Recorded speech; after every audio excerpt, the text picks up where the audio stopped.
Are we going to have the same feelings in heaven that we have here on earth?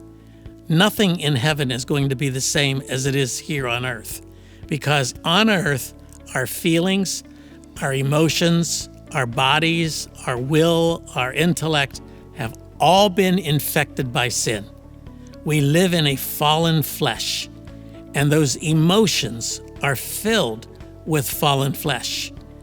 We know that because we see our emotions go out of control so often. We see anger and wrath and malice and all these things that the Bible refers to as great sins. We see them take their ugly head up so that everybody can see them. We get a good glimpse of the capabilities of human nature, the capabilities that we have that are so wicked, we can't even know our own hearts here. So yes, we are emotional creatures. There will be emotion in heaven. When we study heaven and we look at what's going on in heaven, there's a lot of emotion in heaven. There's a lot of feelings being shared back and forth.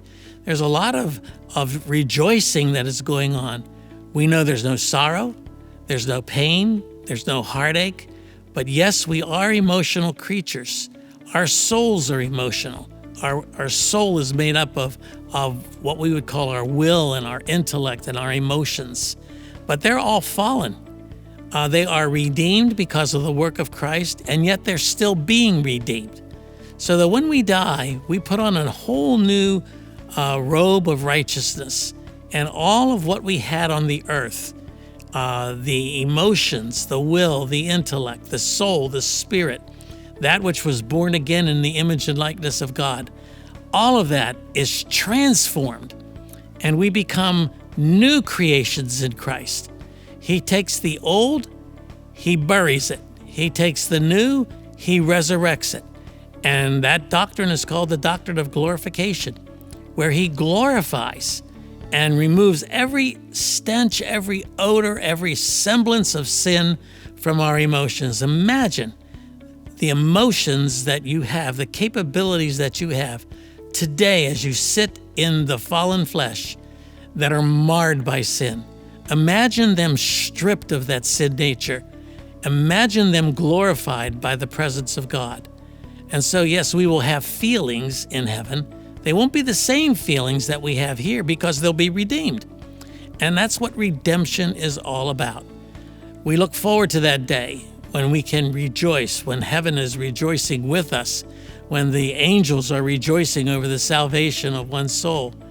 One day, our bodies, likewise, similar to our spirit, similar to our soul, our will, our emotions, our intellect, all of that, our body will also be glorified, stripped of death, stripped of pain, stripped of aging, stripped of all of the things that came as the result of the fall.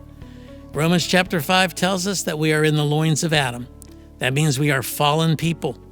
That just like our father, Adam, and everyone since then, we are born with sin that infects and plagues our flesh, our emotions, and yes, eventually leads to the death of our bodies. But all of that is going to be glorified one day. All of that is going to be resurrected into the presence of Christ, similar to the body he had when he was raised from the dead. He was here one day, over here in the same day, moving through walls and moving from place to place and appearing wherever he wanted to appear. In fact, his body was so glorified that when he was raised into heaven, when he was ascended into heaven, the Bible simply says he disappeared out of their sight. He was translated into glory. He slipped from this domain. He slipped from this timetable. He slipped from this age right into the age of what we call the eternal age.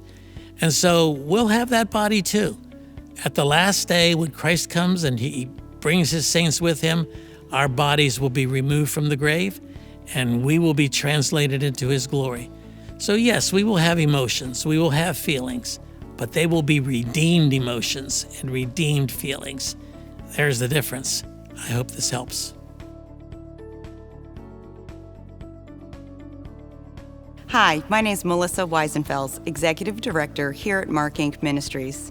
Thank you so very much for your continued support of this video series. Ask Dr. Betters is not meant to be a substitute for professional counseling, but instead is designed to extract biblical principles around the questions being asked. We encourage you to seek professional counseling if needed.